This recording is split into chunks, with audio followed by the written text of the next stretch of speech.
আসসালামু আলাইকুম রহমতুল্লাহ। বীর চট্টলা এগ্রোর পক্ষ থেকে সবাইকে শুভেচ্ছা ও আন্তরিক অভিনন্দন। আলহামদুলিল্লাহ, আমাদের চুয়াডাঙ্গা ব্রাঞ্চ উদ্বোধন হয়ে গেল।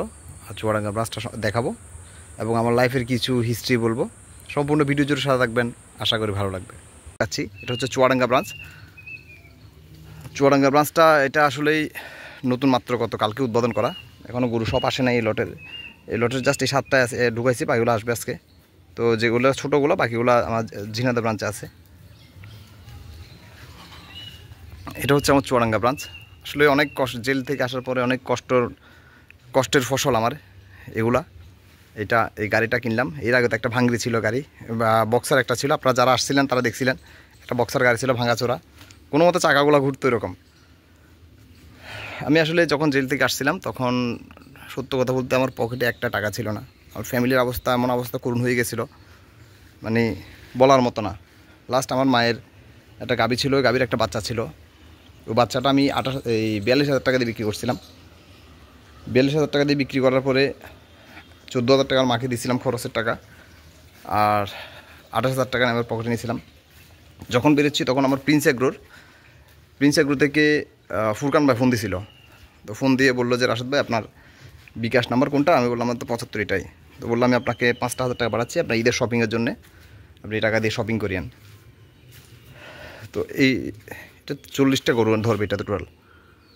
তো 5 আর 18 হচ্ছে আপনার 33,000 টাকা। ওই 33,000 টাকা নিয়ে আমি আর আমার ওয়াইফ আর বাচ্চা বেরোলাম ঝিনাইদহ থেকে, আপনার চিরং থেকে বেরোলাম ঝিনাইদহর উদ্দেশ্যে। 3-4 হাজার টাকা, আবার 4-5 হাজার টাকা গাড়ি ভাড়াটা নিয়ে এখানে আসা নিয়ে চলে গেল। এরপরে রোজা 20টায় আসছিলাম, 20টায় আসার পরে একদিন রেস্টে ছিলাম। এরপরে স্ট্রাগল করতেছি দিন রাত একই করতেছি।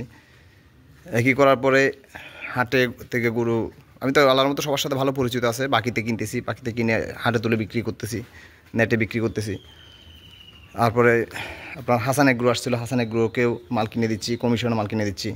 এরপরে কয়েকটা এগ্রো আসছিলো, ওদের কমিশনে মাল কিনে দিচ্ছি। কিন্তু আমার ওই দুর্দশার মধ্যেও কিন্তু কেউ বলতে পারবে না যে আমি কারো থেকে একটা টাকা দালালি খাইছি। যে আমি গরু কুরবানির পর থেকে আপনার রোজা 20টা থেকে বর্তমান পর্যন্ত না কিনলেও 500 পিসের উপরে গরু কিনে দিছি, 500 পিস পার্টিকে। কিন্তু ওই দুর্দিনে, যেদিন আমার টাকার খুব দরকার, ওই দুর্দিনেও কারো থেকে আমি 1 টাকা দালালি খাই নাই। তো সেখান থেকে আল্লাহ করে আস্তে আস্তে সৎভাবে থেকে আস্তে আস্তে টুকটুক করে ব্যবসা করতেছি করে আজকে আমার এই পজিশন আসলাম, আলহামদুলিল্লাহ। সেজন্যে আসলে আমার মায়ের দোয়া কোনোদিন বিফল যাবে না। আমার মা এত কান্না করছিল আমার জন্য। আমি যখন জেলে ছিলাম ইন্ডিয়াতে, আমার মা এত কান্না করছিল, মানে জায়নামাজ থেকে উঠেই নাই। টানা 3 মাস তো আমি বেঁচেছিলাম নাকি মারা গেছি সে খবর ছিল না। আমার এলাকায় তো খবর ছিল মারা গেছি। তো ওখান থেকেই আসলে আল্লাহ তাআলা আমাকে ফিরে আনছে। আপনাদের কাছে আপনার দোয়া ভালোবাসা ছিল, ফিরে আনছে। এখানে আপনাদের যদি চুয়াডাঙ্গাতে কারো গরু কেনার পরে রাখতে প্রয়োজন হয়, আপনারা আমার এই ব্রাঞ্চে রাখতে পারবেন। আপনারা হয়তো দেখা যাচ্ছে হাটে আসছেন, গরু কিনলেন, গরু গাড়ি বোঝাচ্ছে না, তো এখন একদিন কোথায় রাখবেন, কোথায়, সেই সমস্যা যদি হয় তাহলে আমার এই ব্রাঞ্চে রাখতে পারেন। আমাকে জাস্ট রাখাল খরচ আর গরুর খাবারের খরচটা দিলে হবে, ফার্ম ভাড়া দেওয়ার দরকার নেই। যেহেতু আমরা বেসিক্যালি এটা চিটাং আর ঢাকার পার্টিদের জন্য, আমি চিটাংয়ের লোক, আমার চিটাংয়ের মানুষ আসবে, ওদের জন্য আমরা এই একটা ফ্যাসিলিটিটা রইবে। আগেও ছিল, এখনও আছে, ভবিষ্যতে থাকবে।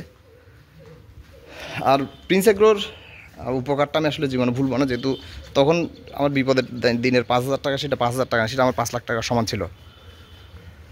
আর আমার মায়ের যে গরুর বাচ্চাটা বিক্রি করলাম, সেই 28,000 টাকা, সেটা আমার জন্য 28 লাখ টাকা। আমার মামাকে বলছিল যে এই ফুদ এটা টাকাটা নে, এই টাকা নিয়ে তুই আবার ব্যবসায় নাম, আল্লাহ তাআলা বরকত দিবে।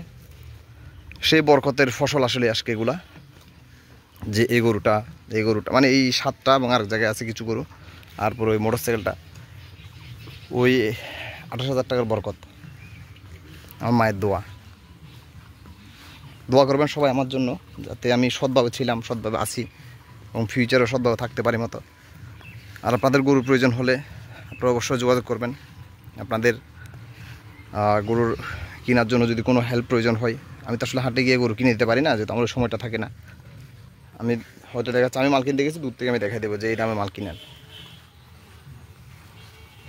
এটা হচ্ছে সেই আমার মায়ের 28,000 টাকা এবং প্রিন্স এগ্রোর যে ঈদের শপিং করার জন্য দেওয়া 5,000 টাকা, এগুলো সব ফসল। আর খামারের লোকেশনটা হচ্ছে আবার মুন্সিগঞ্জে, চুয়াডাঙ্গা জেলাতে, চুয়াডাঙ্গা জেলার মুন্সিগঞ্জে শিয়ালমারি গ্রাম। আর আমার ঝিনাইদহ 10 মাইল ব্রাঞ্চটা আমি জেলে পড়া অবস্থায় বিক্রি করে দিয়েছিল টাকার জন্যে। তো আজকে পর্যন্তই, আগামী দিন দেখা হবে। সেই পর্যন্ত ভালো থাকবেন, সুস্থ থাকবেন। অবশ্যই বিডি চট্টল এগ্রোর সাথে থাকবেন। আপনি যদি আমার Facebook page BD Chattal agro অথবা রাশিদ কোম্পানি থেকে দেখে থাকেন, চ্যানেলটি ফলো করবেন। আপনি যদি আমার ইউটিউব চ্যানেল বিসিএন নিউজ থেকে দেখে থাকেন, চ্যানেলটি সাবস্ক্রাইব করবেন। আসসালামু আলাইকুম রহমতুল্লাহ।